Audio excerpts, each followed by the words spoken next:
इसी तरह वो भी दिवाली की एक रात थी। बच्चों के साथ मोहल्ले में ग्रीन पटाखे जलाकर पर्यावरण को कोई नुकसान न पहुंचाने की शांति से मन ओत-प्रोत था।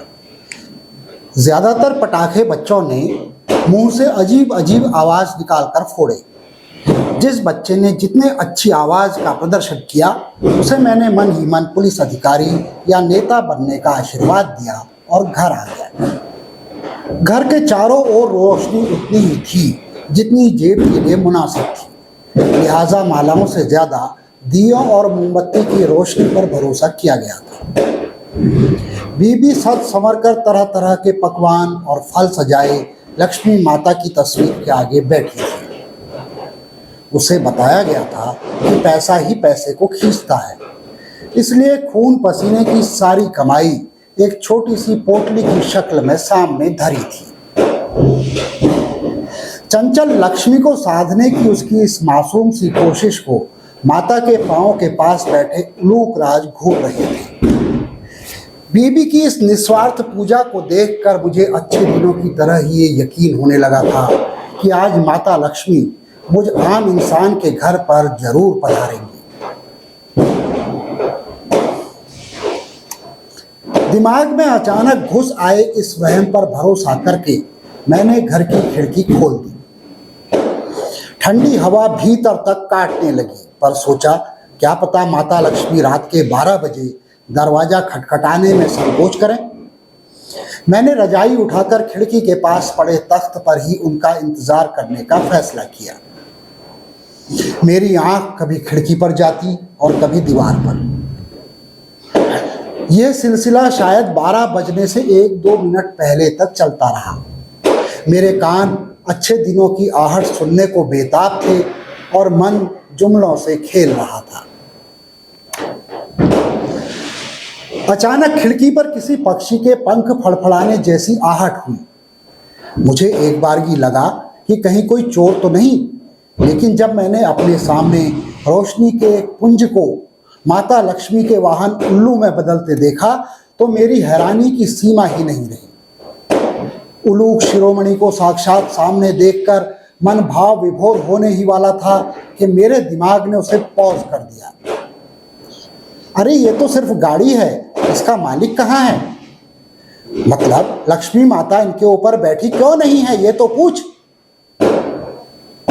मैंने उल्लुओं के हृदय सम्राट को सादर प्रणाम कर पूछा कि अच्छे दिनों की तरह माता लक्ष्मी भी आपके ऊपर से अंतर्धान क्यों हो गई? आपके होते हुए कहीं वो पैदल तो नहीं हो गई? उल्लू महाराज ने अपनी चिर परिचित घुर्रा आंखों में वात्सल्य लाने की नाकाम कोशिश करते हुए चोंच खोली। मैं तो स्वभाव से फकीर हूं और मुझमें लक्ष्मी को लेकर कोई अनुराग या विराग नहीं है।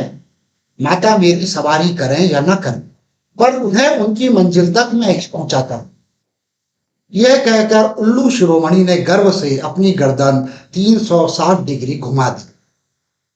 उनके पास दिखाने को शायद यही एक डिग्री थी।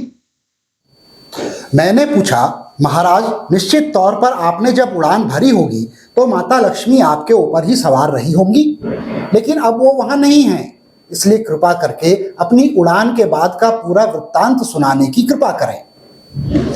उलूक महाराज अपनी वाह वाह करने की मुद्रा से बाहर निकले और बोले, वत्स, माता लक्ष्मी के कई प्रतिरूप इस वक्त उस जगमगाहट का हिस्सा बन चुके हैं जहां के लिए वो बने थे। मैंने कहा, अरे वो तो माता हैं, कोई एनपीए नहीं कि उन्हें किसी के लिए बनाया गया हो। लगता है उन्हें मार्ग से भटकाने में आपका ही हाथ है। उलूक महाराज ने पहले अपनी प्रकृति प्रदत्त कर्कश आवाज से मुझे मित्रवत संबोधित किया, फिर बोले, तुम्हें मालूम है कि माता लक्ष्मी को लोग रोशनी में नहीं रखते, इसलिए वो जब भी जगमगाहट देखती हैं उसी में खोकर रह जाती हैं। वैसे जगमगाहट तो तुम्हारे यहाँ भी है, लेकिन कई कोने अभी भी अंधेरे में हैं और मुझे ये अंधेरे पसंद है। मैं अगर माता को तुम्हारे घर में प्रेम, भाईचारा, आपसी विश्वास और ईमानदारी के दियों की जगमगाहट दिखा देता तो वो यहीं रुक जाती। फिर वो यहाँ पर अशिक्षा, अज्ञानता, बीमारी, लाचारी, भूखमरी और पिछड़ेपन के अंधेरे कोनों को भी रहने नहीं देती।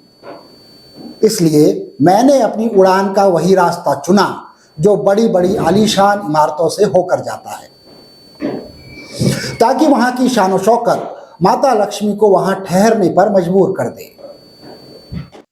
तो क्या माता लक्ष्मी मेरे भाग्य में नहीं है? मैं सहसा बोल उठा। उलूक राज ने गंभीर होते हुए कहा, देखो वत्स, एक गोपनीय बात बताता हूं। अव्वल तो इसे किसी से कहना नहीं, क्योंकि लोगों में इतनी समझ भी नहीं। फिर भी जरूरी हुआ तो मुझे क्रेडिट देना मत भूलना। देखो, बुद्धिमान लोगों को अति बुद्धिमान नेतृत्व मिलता है, जबकि मूर्खों को महामूर्ख नेतृत्व मिलता है। तुम्हारे भाग्य में जो तुमने लिखा वही तुमको मिला है, यानी मैं। माता लक्ष्मी को भूल जाओ और वही करो जो एक उल्लू के राज में तुम्हें करना चाहिए। इतना कहकर उल्लू शिरोमणि एक बार फिर उड़ गए। मैंने पाया कि बीबी इस दिवाली की मेहनत भी बेकार जाने पर फिर से मुझे कोसने लगी थी और मैं हर बार की तरह फिर से उसे काट के उल्लू की तरह देख रहा था। पार्श्व में कहीं कोई माता गा रही थी, मैं क्या करूं राम मुझे उल्लू मिल गया, मैं क्या करूं राम मुझे उल्लू मिल गया। नमस्कार।